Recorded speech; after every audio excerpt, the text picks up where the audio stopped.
Welcome back to Travel Secrets with TV's Dave Galvan, the podcast where we talk travel, tourism, weird destination, and all the strange little corners of the world that somehow convince human beings to stand in line and pay $20 to look at things like haunted dolls or mustard bottles. Today's episode, the weirdest museums in the world. Now, I'm a bit of a museum junkie. I love going to a really good museum. Some museums are going to celebrate art or history or science and culture, and others apparently celebrate bad taxidermy, noodles, toilets, parasites, and failed relationships. Humanity is an incredibly creative species. And honestly, some of the strangest museums are way more memorable than the famous ones. Because let's be real, sometimes people forget museums like the Louvre after a couple of years, but nobody forgets visiting a museum dedicated entirely to hair. Yes, human hair, that actually exists. No, I haven't been. Why would I? So today we're diving into some of the weirdest museums on Earth and why people love bizarre attractions and what these places reveal about human nature itself, because once you really start exploring the world, you realize humans will turn anything into a museum. And I mean anything. So first of all, let's answer the obvious questions. Why do these museums even exist?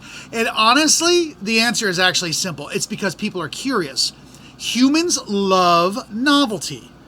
Our brains are wired to notice strange things. That's why weird roadside attractions survive. You know, the famous big ball of twine in Minnesota.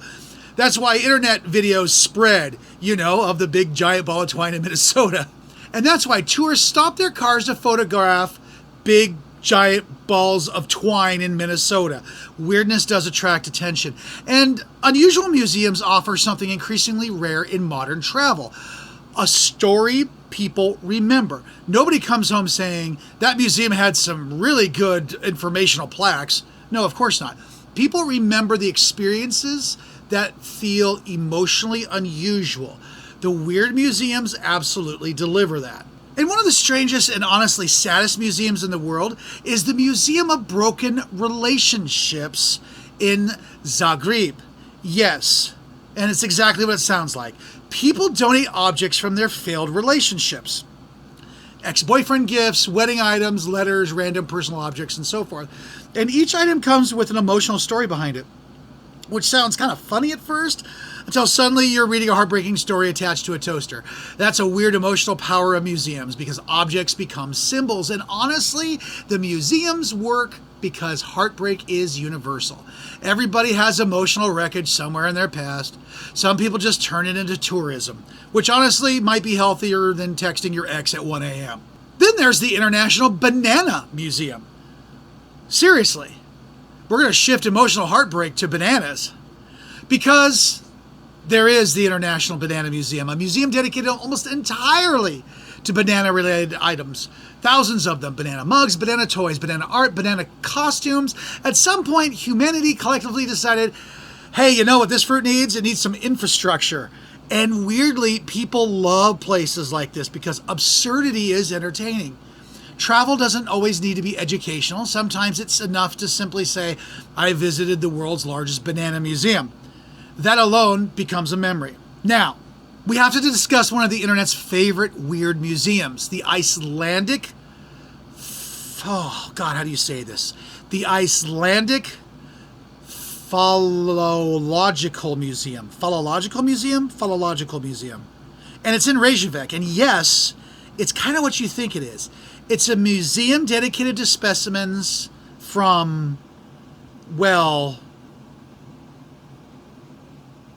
across different animal species. And somehow this became one of Iceland's most famous tourist attractions, which honestly does say a lot about humanity. But here's the fascinating thing. People are drawn to taboo curiosity. Anything unusual, awkward, or slightly forbidden instantly becomes more interesting psychologically. That's why tourists love bizarre museums. They feel unpredictable.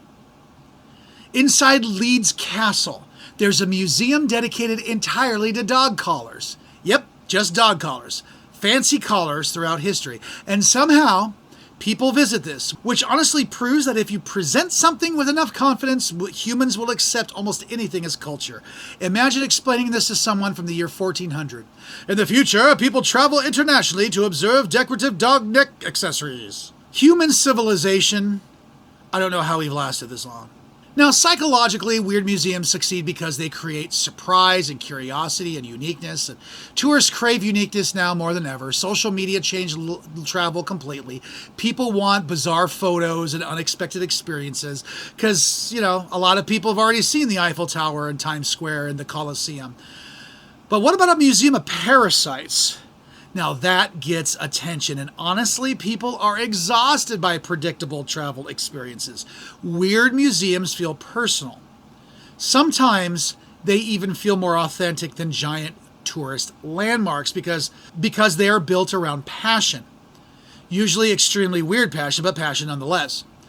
The Parasite Museum. Tokyo has museums featuring parasites and strange medical specimens, and yes, people voluntarily visit these places, which honestly raises serious questions about humanity. But horror curiosity is real. Humans are deeply fascinated by disgusting things. That's why we listen to true crime and watch horror movies. People love feeling disturbed from a safe distance. And that's basically half the tourist industry right there. Japan may honestly dominate weird museums because there's also a museum dedicated to instant ramen. And honestly, that one sounds incredible. Visitors can create custom noodle soups, which proves something important. Interactive museums are far more memorable. People don't just want to observe anymore, they want to participate. Which is why immersive experiences are exploding globally. Tourism is becoming less about seeing things and more about experiencing things, even if that experience somehow involves noodles. One of the funniest concepts ever is the Museum of Bad Art, an actual museum celebrating terrible artwork, not accidentally terrible, intentionally collected terrible. And honestly, the museum succeeds because perfection is exhausting. People actually enjoy failure when it feels authentic. Bad art can feel more human than polished art. It's awkward, emotional, and sometimes unintentionally hilarious. Which is why tourists often remember the weird museums more than the prestigious ones. Now, beneath all the comedy, weird museums actually reveal something important about culture. They show what humans care about, even stranger things, because museums preserve obsession, and human beings are wonderfully obsessive creatures. Some people dedicate entire lives to noodles, puppets, funeral history, miniatures, or neon signs.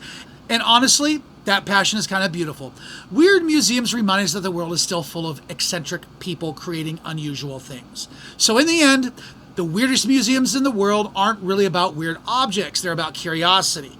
And honestly, they remind us that travel should sometimes be fun. Not every trip needs to be luxury resorts and perfect itineraries. Sometimes the best memories come from places where you walk out saying, I cannot believe this museum actually exists, because those are the stories people remember forever. All right, well, thanks for listening to Travel Secrets with TV's Dave Galvan. And remember, you ever discover somebody has opened a museum entirely dedicated to antique sandwich containers, don't laugh too hard, because there's at least a 70% chance tourists are already lining up outside.